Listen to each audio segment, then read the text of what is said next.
Me pacho de obey say oba subscribe ne share ne like ne send the movie so enye bi share. Aha ye case pause. Me din ka culture de ye ka ho asem most pa ya sante kotoko because ye okumase ana team papa ba ko a ewo Europe a ye ni di akire Barcelona ntino me pacho yemfa uniado entina. August 21st, 1995, Elland Road, 51st minute. A ball dropped from the sky toward a man with fire in his eyes. For the next 3 seconds, 35,000 people will hold their breath because what happens next will be replayed for the next 30 years. Tony Yeboah traps the ball on his chest. He doesn't even look at the goal. Bang! Goal! The sound cracks through the stadium like thunder. The ball rockets toward goal, smashes the crossbar and crashes into the net.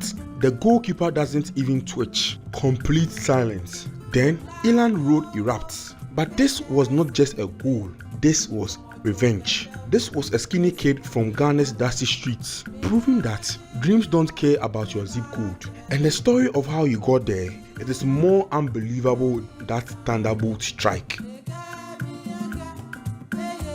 Kumasi, Ghana, 1975. While other kids ran home for dinner, 9-year-old Tony Yeboah stayed on the dirt pitch. His forehead dripped with sweat. His bare feet were caked in red dust. But his eyes burned with something desperate.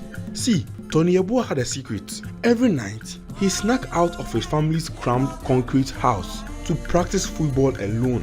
Why? Because during the day, the bigger boys laughed at him. They called him the stick boy. They said he was too weak for real football. But Tony wasn't practicing to prove them wrong. He was practicing because football was his only way out of poverty. In 1970s Ghana, if you were not born rich, you had two choices: struggle forever or become so good at football that the world had no choice but to notice you. Tony chose option 2. Hour after hour, he practiced with makeshift balls, plastic balls stuffed with newspaper, goalposts made from sticks. But that right foot was becoming a weapon of mass distraction. When frustration boiled over, Tony would find rocks on the pitch and blast them toward imaginary goals. His older brother would joke, "Tony, you kick stones harder than most players kick real balls." One day, Tony overheard two older brothers laughing. "Look at Stick Boy kicking stones again. He thinks he's going to be famous." Tony stopped mid-kick, turned around, stared them down. One day, these stones will become thunderbolts and the world would watch. Little did anyone know how prophetic those words would become. At 17, playing for Kumasi Asante Kotoko, something clicked. 3 consecutive league titles followed. But it was at Okowu United where the numbers became impossible to ignore. 35 goals in 35 games. The local newspapers started calling him the Thunderbolt. They had no idea how prophetic that nickname would become. But Tony Yeboah's real test was not in Ghana, because in 1988, a phone call would change everything. A German club called Saarbrücken wanted him. Tony had never been on an airplane, had never seen snow, had never heard German spoken. He said yes immediately. He had no idea what nightmare was waiting for him. Germany, 1988. The Berlin Wall stood still, and in some corners of German society, so did walls of hatred. When Tony stepped out of the plane in Saarbrücken, everything hit him at once. The freezing air that cut through his thin jacket, the stares from airport workers who had never seen a black Ghanaian, the realization that he was completely alone. Late at night, Tony was sit by his apartment window, homesick tears streaming down his face, calling Ghana just to hear familiar voices. The phone bills ate half a salary. He did not just care, but something cut deeper than homesickness. First training session, Tony nutmegged a German defender. The entire team went silent. Not impressed, silent. Angry, silent. In the locker room afterward, teammates whispered in German, thinking he couldn't understand. He caught enough words to know they were not just discussing tactics. Match day was worse. The moment Tony touched the ball, sections of the crowd erupted in monkey noises. Banana peels rained down from the stands. Some fans held up signs with racist slurs. Each sound hit Tony like a physical blow. But here's what broke his heart most: his own teammates' silence. They heard everything. They said nothing. That night, Tony called his father in tears. "Maybe I should come home, Papa." His father's response would change Tony's life forever. "Son, they make those noises because they are afraid of what you can do. Make them so afraid they forget to hate." 9 goals in his first season. Respectable, but not spectacular. Therefore, the doubters remained loud. They said he was just another strong African with no brain. They were about to be proven catastrophically wrong. Second season, 17 goals. Suddenly, those monkey noises became scattered whispers, because it is hard to mock genius when it is scoring every week. When Eintracht Frankfurt came calling in 1990, Tony Yeboah knew this was bigger than football. This was about changing minds. This was about proving that a black African could lead white Germans. This was war.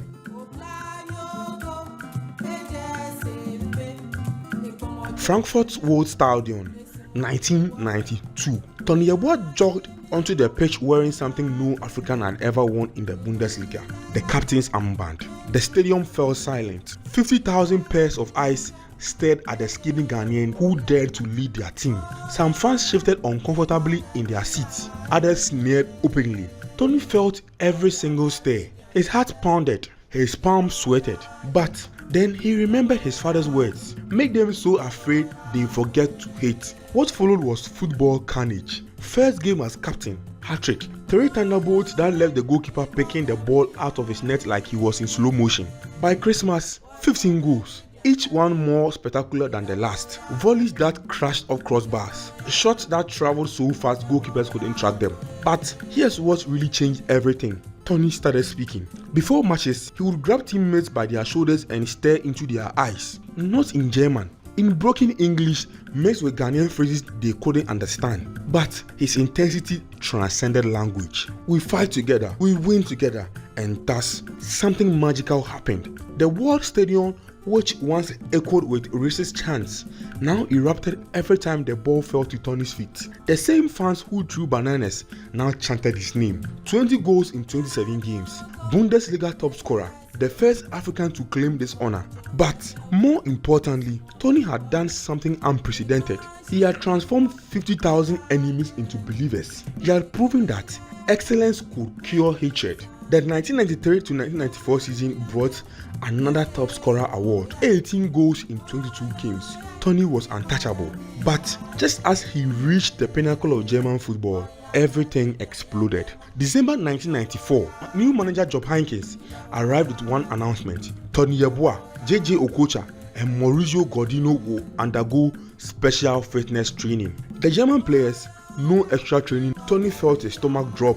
He had experienced this before. When people treat you differently because of your skin color, you can feel it in your bones. You just know. The standoff escalated. Tony was suspended. His Frankfurt career was over. But sometimes when one door slams shut, another door explodes off its hinges. And Tony Yeboah was about to explode onto English football like a thunderbolt from heaven. The goal that shook the world.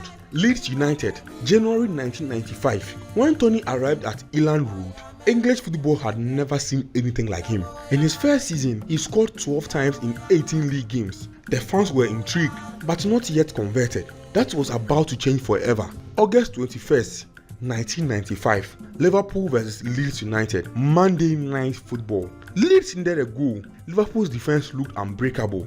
Then, in the 51st minute, destiny intervened. A cross floated in from the right wing. Tony was lurking on the edge of the penalty area, chest out. He was ready to pounce. The ball dropped from the sky like a gift from the gods. Tony knew immediately this was his moment. All those years of abuse, all those monkey noises, all those coaches who doubted him, everything came flooding back in one instant. He cushioned the ball perfectly on his chest. No backlift, no hesitation, just pure explosive revenge. Goal! The sound of his boots connecting with leather echoed through Elland Road like a gunshot, like thunder from heaven, like every stone he had ever kicked in anger finally finding its target. The ball rocketed toward goal at impossible speed, struck the underside of the crossbar with a metallic clank, and crashed into the net so violently that the whole goal shook. Liverpool's goalkeeper, David James, one of England's best, did not even move. He just stood there, frozen, watching physics bend to Tony's will. For one impossible second, there was complete silence. 35,000 people processing what they had just witnessed. Then, Eland Road erupted like a volcano. The noise that followed wasn't just cheering, it was something primal. It was 35,000 people experiencing pure awe at the exact same moment. In the stands, grown men hugged complete strangers. Some were crying, not because Leeds had taken the lead, but because they had just witnessed perfection. Tony sprinted toward the corner flag, arms outstretched, face to the sky. He had done it. He had created something that would outlive him. But Tony wasn't finished destroying English football. Just weeks later, away at Wimbledon, he collected the ball near the halfway line. 1 touch to control, 2 touches to set himself. A burst of pace that left defenders grasping at air. From 25 yards out, he unleashed another thunderbolt. Bang! Goal! Off the crossbar, into the net. 2 goals. 2 crossbars, 2 moments that would be replayed until the end of time. Standing in that goal, watching the net bulge, Tony knew something had changed forever. He was not just a footballer anymore. He was an artist, a destroyer of physics, a man who turned dreams into reality. English football had found its new king, and thus the legend was born. But behind the spectacular goals lay something heavier than any trophy.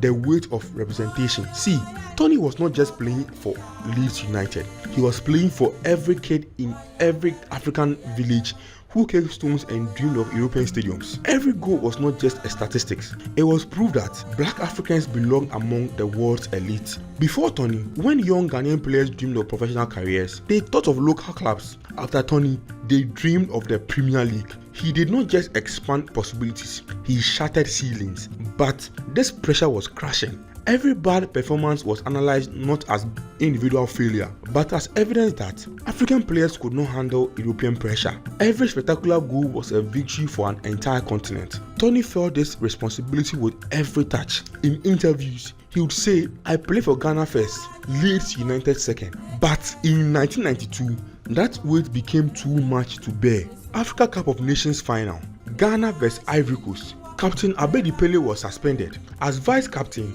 Tony naturally expected to lead the team. Instead, the coaching staff gave the armband to Anthony Buffon. That moment shattered Tony's heart. You could see it in his eyes during the team photo. This was not about a piece of cloth. This was about respect. This was about his own country saying he was not good enough to lead. Ghana lost on penalties in the final. Tony was devastated, not just by the defeat, but by the feeling that even his homeland did not fully believe in him. Lying in his hotel bed that night, Tony made a promise: "I will prove to everyone, including Ghana, that I deserve respect." That disappointment would fuel Thunderbolt for years to come.